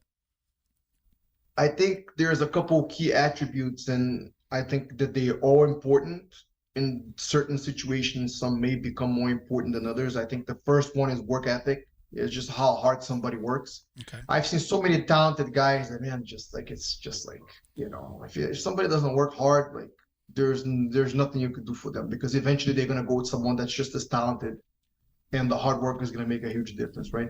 Then I think is athleticism, whether that's in, I'm not talking about, running a fast 40 or, how high your vertical is, right? But like that quickness and movement that someone is able to have, whether it's side to side and, just, balance and dexterity, like all these qualities, right? You could tell when somebody's athletic. Mm-hmm. And I think for sure in jiu-jitsu, the jiu-jitsu athlete, it's not just, whether someone can be fast and strong. There's flexibility, there's decision making, there's all these things that eventually you look and it's like, man, this dude can move or this girl can move, and they could stay ahead of their opponent. They recognize the opponent's offense early, or they position themselves in a way where they don't leave too many openings. So that part, I think it's important. I think another part is just gas tank. But if somebody gets tired, like, why even waste the time? Like, you shouldn't be getting tired. Like, being tired shouldn't be a reason why you lose a match. You know what I mean? I went to a Dan Gable seminar, and that was the first thing the old man said. Like, fatigue should never be a reason why you lose. You should train harder than your opponent, and you should train yourself to the point that you don't get tired, right? I think that is also a huge aspect. And I think finally just the mental toughness is just how does someone act and react when things are not going their way, right? Like their ability to overcome, bad situations or come back from a loss, right? Or something happens in their personal life. How are they able to stay? Sometimes you have to take those losses and take the pounding, right? Like, and your commitment to training is not going to be the same, but can they stay consistent even during those times, right? I think those to me are some of the biggest ones that come to mind right now. Do you talk about mental toughness with your students and competitors? Is that something that I always say when I was a kid, I played a lot of sports. I always quit. Nobody was talking to us about sticking with it and, again, mental toughness and the mental side of the game. Again, I'm going to be 50. It just wasn't something that a coach from a school talked to you about. He's got 20, 30 kids. You didn't get that one-on-one. Is that something that you do as a jiu-jitsu coach now? Are you talking about the mental side of the game? Yeah, I think I try to address it, with the students. I don't have that many competitors anymore. Like a lot of the MMA guys that I coached that were UFC champions, Frankie, Eddie, these guys are kind of like, Frankie stopped fighting. Eddie may or may not have a couple more fights. Like, I'm not really like actively coaching those guys anymore. Well, I think for sure for the daily practitioner, right? Like for the 95% of people that train jiu-jitsu that will never get on competitive mats, I think that how that gets expressed in daily life is I think focus, commitment, and discipline. Like it's your ability to just sort of like zone out like distractions that you don't know it's that good for you, right? Like, and I'm not saying that everything that's not jiu-jitsu is bad for you, but like be able to just, stop and focus, right? I think that's important. And then I think the ability to commit to something and persevere, even though things are not going your way, right? Because the person you become, chasing that black belt or chasing your gold medal is a much better person than the person that never committed to try to do that anyways, right? In every level. So even though there is no guaranteed light at the end of the tunnel, and especially with competition, man, competing is like rolling a dice, like you don't know what's going to happen. Like we all wish that we could be like Gordon, but we're not, right? We're not. But jiu-jitsu is still for you, right? Jiu-jitsu is still for those people. Like I'm in this for the exercise, the camaraderie, the mental, the release of my stress. I might sound like a broken record to some of our listeners, but I tell my wife, like, if you're mad at me and you want to we have to have an argument, do it when I come home from jiu-jitsu, because I'm going to be at my most relaxed. I'm going to be easier to talk to. The stress of the day is gone. Somebody just tried to choke me and, Yes. quote unquote, kill me. Us having this conversation is nothing, but after a long day, the stress, client this and account that, and somebody now wants to come and talk to you about something really serious or has a problem with you, that it's just different. So I know for me, it's like, I'm here for a different reason. I love jiu-jitsu. I found it when I was supposed to. I'm not one of these guys that say, I wish I was doing this when I was younger. I would have quit. I said it before. I would have quit if I was doing this from a kid. I would have gotten hurt. This first time I got hurt, I would have been like, I'm out. Now I'm like, oh, my elbow and my shoulder, and I'm getting cortisone shots in my shoulder just to stay active. Like, that's where I'm at this game, and I will do it. And if I'm hobbling on the mat in my 70s, it would have been a good life. I'll be happy, so everybody does it for a different reason. Yeah, that's how it should be, man. It should be something that enhances our life, like that it makes us better people. But it's only one aspect of your life, you know what I mean? Like, but you could let that aspect, grow into other areas, like that focus and stress relief and mental toughness that we get on the mats, right? Like it for sure can and it should help us off the mats as well. So that question initially, about a world champion standing out, that was from Jerry Sue. I'm going to say it's at Clemson, Oregon on Instagram. I'll go to our next question. We have this is Louis Bromberg. Okay, his question is, other than just showing up, what is the biggest thing that makes a blue belt or turns a blue belt into a purple belt? I think a lot of people believe that showing up every day or training 2 times a day is the way to go. I don't believe that anymore, man. I think that for the young competitors,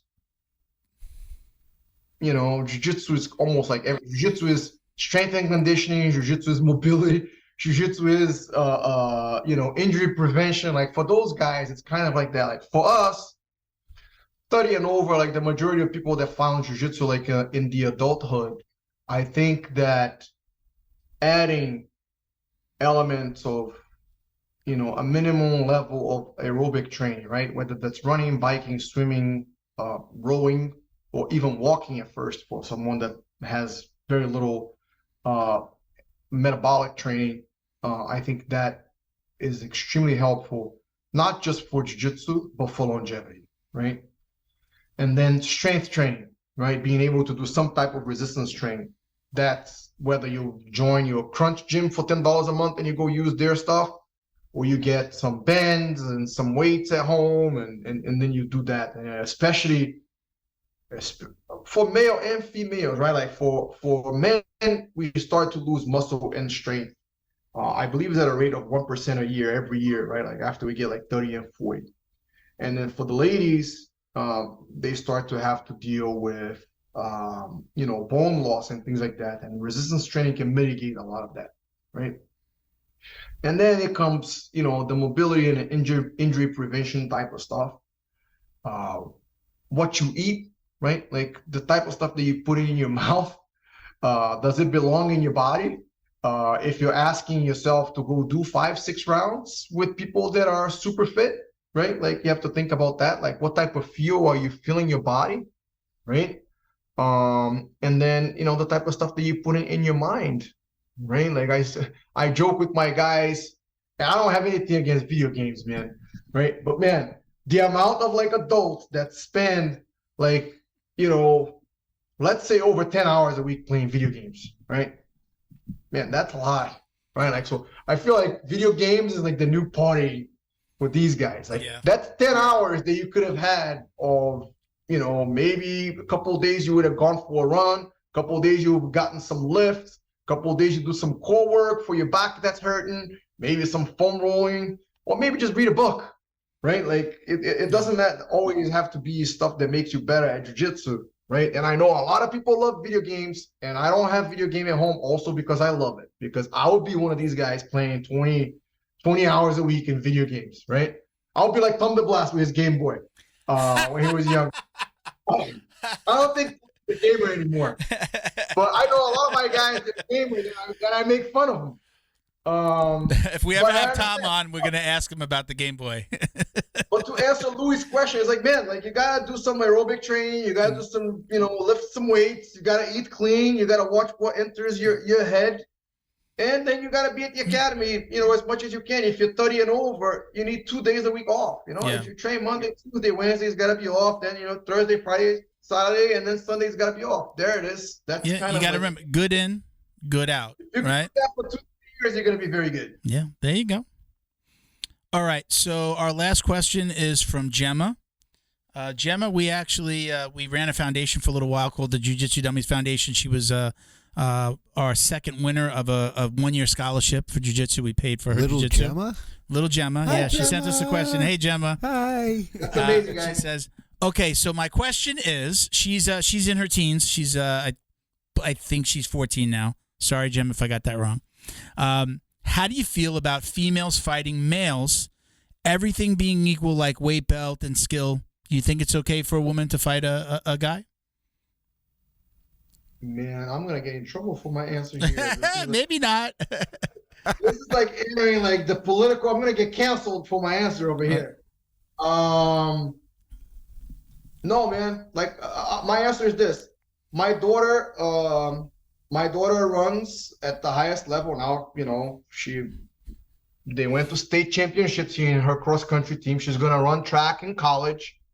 I don't want my daughter running against the boys. It's not fair, right?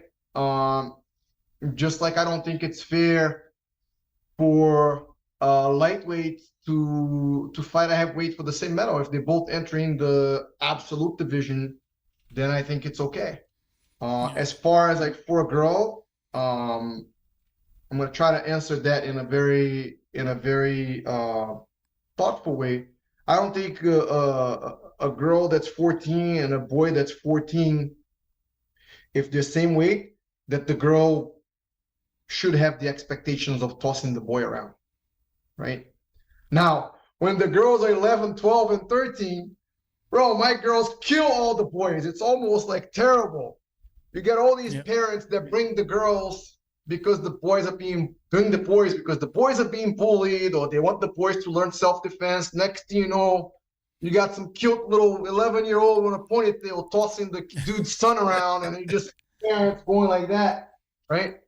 And the reality is the girls develop earlier, right? Like at that 10, 11, 12 years old, the girls are preparing their bodies for the period. So the aerobic system is already developed. Like they literally have way more oxygen for their muscles that the boys have. That's why the boys are all loopy, like they don't freaking pay attention. But then the testosterone kicks in when they're like 15, 16 years old. And it's definitely like a huge difference in size and strength. Yeah. So my answer to him is I don't expect someone that's not as strong as somebody else, not as big as somebody else, to go and just beat up on that person, irrespective of gender. Yeah, I won't leave you hanging out there by yourself because as a father of 2 girls, I agree.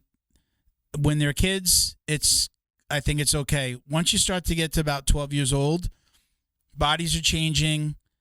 When a boy starts to hit puberty, probably like more 14, right? 13, 14. They are just genetically stronger. I'm going to get killed on this too, aren't I? They're just stronger. I mean, it's just they get tougher. No way. Yeah. There's no way. Nice. I think I think as a kid, and I know Gemma probably still competes against boys. I know I follow her and I see her competing in jiu-jitsu tournaments against boys and winning. And I think there'll come a point though. There's a reason why they get separated out, and there'll come a point in the teens where that's just not going to happen. I'm not saying that Gemma or somebody else couldn't beat a boy. I think strength-wise, just muscle-wise, it becomes a different beast once they get into their late teens. And I don't think that it's necessarily fair in a fighting situation for, fighting, including jiu-jitsu tournaments. I don't really think that it's fair for the girl. I think that it needs to get separated now. People may have other opinions, but we're just giving our opinion. Yeah, I think for sure a girl like him with training and with her competitive experience, man, there is a ton of boys that she's going to toss them around like rag dolls, and rightfully so. She's, from what you're describing, she's super skilled. Yeah, remember, and the question, she even says it. Everything being equal, like weight, belt, and skill. When all things are equal, yes, if you were training for, 5 years, 6 years, 10 years, and somebody, a new boy or man comes into the gym, yeah, you're probably going to do pretty well of him. But again, against him. But again, all things being equal, weight, skill level, experience in jiu-jitsu, it gets to be difficult. And, I think as a coach, you don't want to see any student get hurt. But are you going to, I'll roll with women if they want to roll with me. I'm obviously way bigger than the average girl in my school. But I think once you start talking about in competition settings, you're just not going to see it. You're just not going to see an organization put. You are a big fur girl. Yeah. I love my girls. I mean, I love all of the girl students because when I started training, there was no girls, and I loved having my daughter on the mats. But I especially love my, 11, 12, 13-year-old girls because they're so athletic. Like, they move so well, and they learn jiu-jitsu so fast.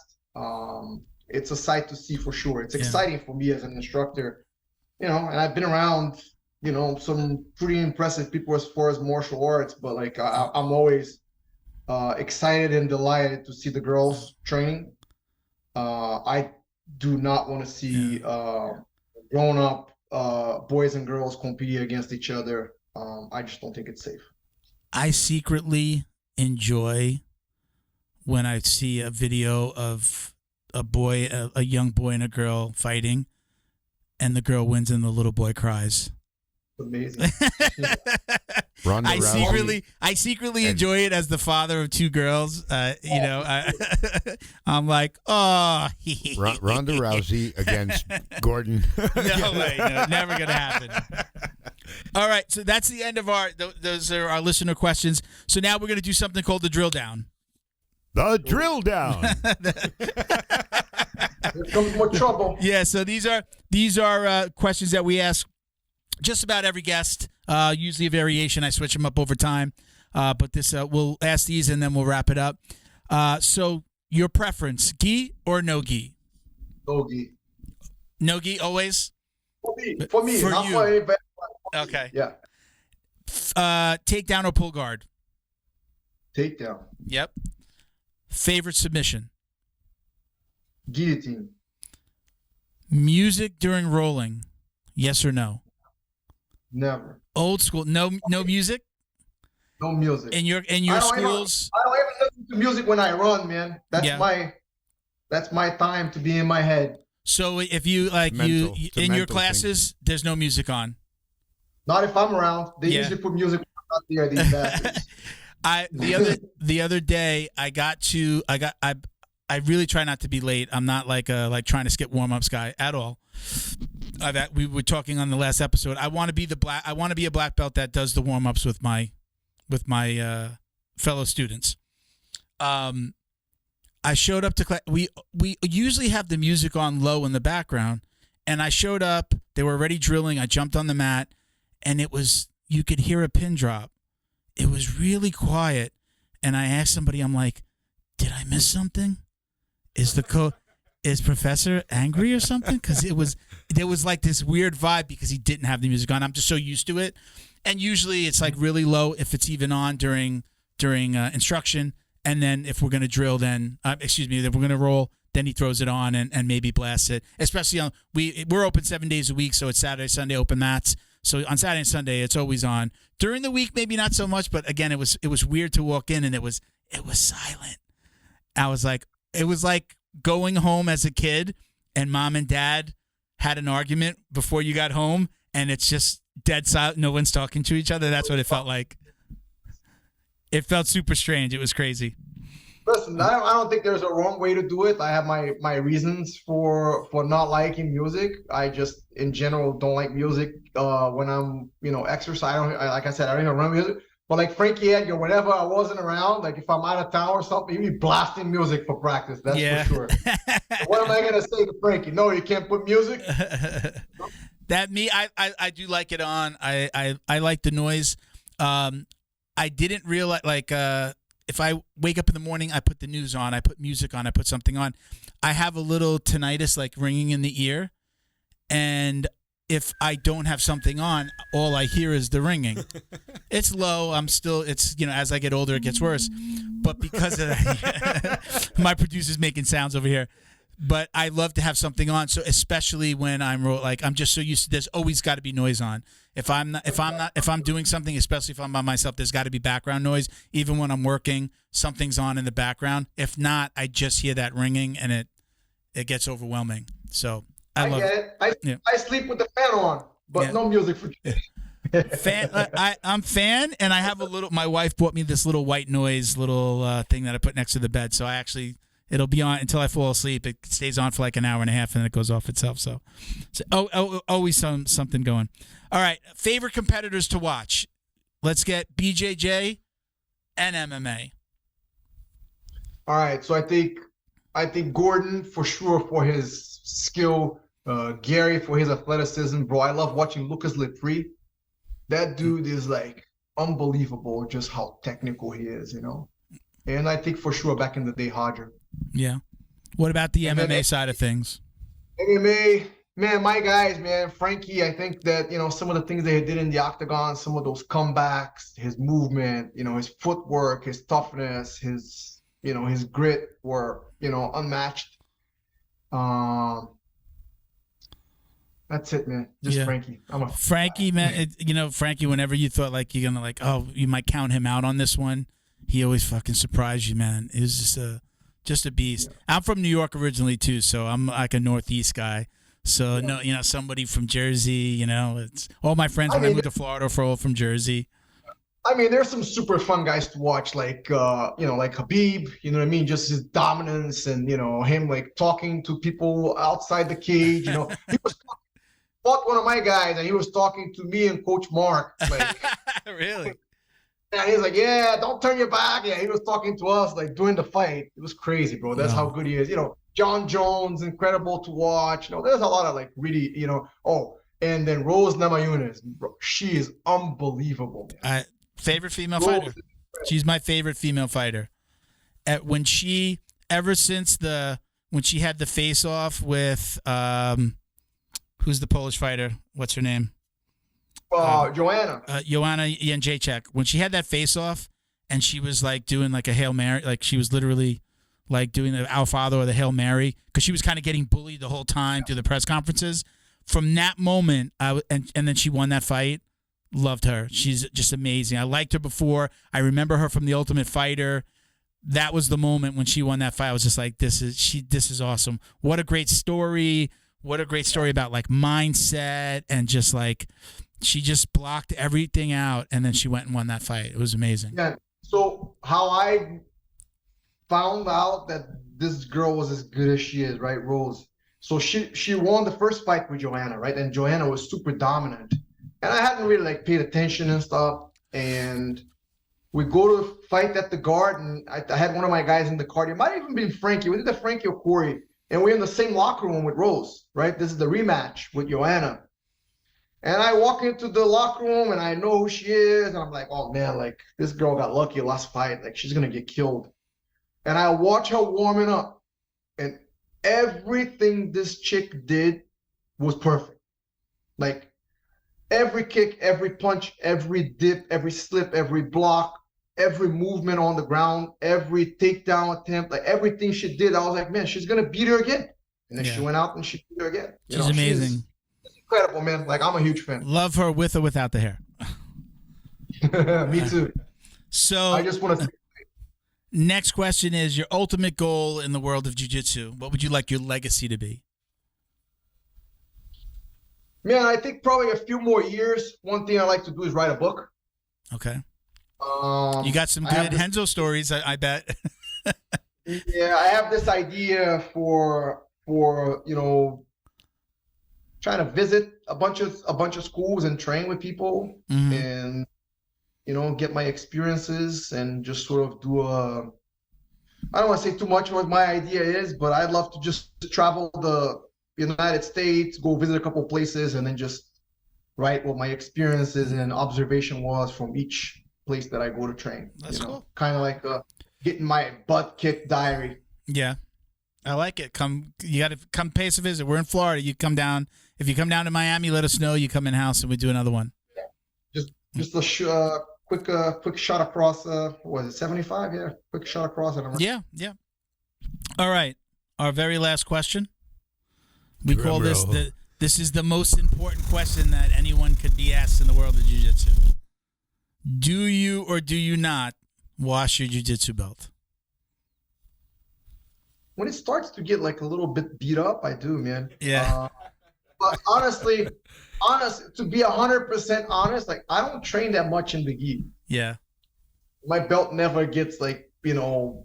You know what I mean? Okay. I have a training belt and I have a teaching belt. Like usually when I train, like I just put that to the side. But yeah, I think, if it gets wet enough so that it smells, you should wash it. Yeah. But definitely I haven't washed my belt as much as I have washed my gis. That's for sure. You came from an era.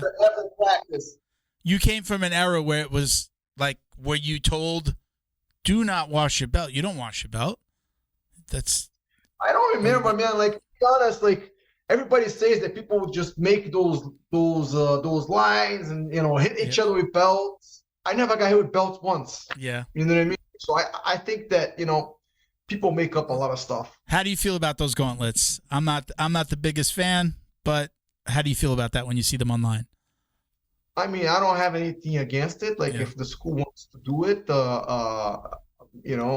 to me, it's just pointless. It's purposeless. I think dating should be I like wouldn't do that to my students. But I sometimes I watch it and there's always that one white belt that's like coming after the black belt, like really hard. vengeance. I don't know. He's got a vengeance. Yeah, he's got. I think we did it. We did it in my first school. We didn't do it if you got stripes. If you got a belt, if you leveled up a belt rank, they did it, but that was it. All right, go ahead. I don't think it's like I don't have anything against it. You know what I mean? Like it's like people do what they want to do, but for sure I'm not partaking in it as a belter or as a receiver. Yeah. If I was ever to be part of it again, I would definitely be the guy that's like taking it easy. So, Professor, thank you so much for joining us and doing this. We really appreciate it. I want to give you a minute. Do you have anybody you want to give a shout out to? Let's mention your Instagrams, mention the school locations, any of them, all of them. This is your time. Yeah, if you're up in New Jersey, come train with us. We're in Robbinsville. We're like dead smack center in the middle of New Jersey, dirty Jersey. And then all my guys, a bunch of my students, a bunch of my black belts have school. You cannot throw a stone in South Jersey and not hit one of my guys' schools. So we have a really awesome community there. So anybody that listens to this, for sure, those guys are amazing. You're better off even training with them than with me. And then down here, in Lakewood Ridge, we just opened the school. Anyone that's down in Florida, if you ever visit, come do some training with us. We still have mostly white belts, but I'm always down for some training. And Instagram handle, your Instagram handle, you want to give that out? Ricardo Almeida, BJJ. Okay. We'll put it on the screen as well. We'll put it in the description. So don't hang up. I'm going to come take a picture with you by the screen, but we're going to cut out here. Thank you so much for doing this again, Professor. Really appreciate it. Thank you, guys. Hope it was good. Us. Jiu-Jitsu's favorite monthly subscription box has now joined the Jiu-Jitsu Dummies podcast. The BJJ box is delivered to your door filled with premium jiu-jitsu and grappling apparel, equipment, supplements, supplies, snacks, and more. The crew at the BJJ box find the best in the world of jiu-jitsu and guarantee every box to be worth more than the cost. Each box includes 4 to 7 items you're going to love. Visit thebjjbox.com and use code JJD10 to get $10 off your very first box. And give them a follow on Instagram at TheBJJBox. Neutral Zone is combat family owned, so they know you need to keep yourself and your equipment clean. They created Neutral Zone Clean wipes and sprays for just that purpose. Neutral Zone products are formulated to reduce the risk of bacterial and fungal infections. Whatever's making you sweat, weight training, rolling on the mats, yard work, or just working around the house, Neutral Zone Clean wipes and sprays can make you feel and smell refreshed. Use code JJD to get 15% off your online order at neutralzoneclean.com. While you're there, sign up for their newsletter to receive the latest info and updates on product launches like their new shower gel and soap bar coming soon. Are you Neutral Zone Clean? Special thank you to the crew over at Flow and Roll for all their support. Flow and Roll is renowned for their incredible no-gi rash guards, shorts, and leggings. Flow and Roll has quickly become the premier custom apparel provider for academies big and small throughout the United States. Reach out today to discuss your custom order and ask about their incredible pre-order program. You can send an email to flowandroll@gmail.com or visit their Instagram at flow_n_roll and shoot them a direct message. And yes, they can create an awesome custom gi for your academy as well. Visit flowandroll.com to check out their awesome designs, and while you're there, pick up a Jiu-Jitsu Dummy signature tee exclusively at flowandroll.com. And remember, you'll get 20% off your purchase of t-shirts, rash guards, or gis with code JJD. All right, man. Super cool, right? Very cool guy. Great dude, man. I appreciate Very him coming on 90s. so Very much, man. 90s kid. Yeah. You can tell he's a teenager from the 90s. Yeah. It was cool, too, because when I think about the 90s, I was in my 20s. Man, when I was a kid, my dad gave me a book about jiu-jitsu. Yeah? I never told you this, but he gave me a book. I was young. I was maybe like 14, 15. Yeah. He gave me a book about jiu-jitsu, and I kind of looked at the moves and stuff from the charts, and then I was like... That's funny that you say that, because back then it was a book and pictures. It was just starting out, yeah. Like, I didn't realize. I almost brought it up before. My Had I gotten into it then, I would have been at the beginning. Yeah. I would have been one of those people with the early days of jiu-jitsu. Jiu-Jitsu University is one of my favorite jiu-jitsu books, and it has the pictures. It has, like, you're going to do this move, and it shows you foot. I learned that way, like, okay, I could see the move, and I know most, but I'm like, where was his foot? Yeah. That's the way how I need to. Great, I could do the move up here, but where was his foot? Yeah. How did he get leverage? Like, how did he do the thing?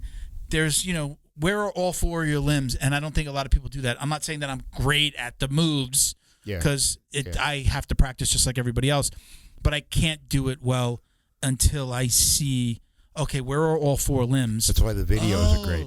That's why the videos are great. Yeah. Because I find myself watching. Yeah. I watch people grappling. Yeah. And I'm watching that. I'm watching where their foot positions, their arm positions, how they leveraging their bodies. There's a lot of things with like I'll see somebody, like, they post on their elbow, like they're on their back, maybe they come up on the elbow and then they post up on the hand. Sometimes when you're watching a move from one side, you don't see where, oh, he was on his elbow. Oh, okay, I see how he got there. Because then, like, oh, I'm trying to sit up and I can't do this move. Oh, wait a minute, he was using his elbow. Oh, you know what really gets me? What I really enjoy seeing? How somebody turns a move around. Let's say they get grabbed from behind or something, and how they flip that around, and now they got the other guy grabbed. A counter. But those smooth, fluid counters, that's amazing, because to me, once you're grabbed, you're grabbed. That's how. That's the mentality. Then the jiu-jitsu kicks in. Yeah, that's where it's like, okay, no.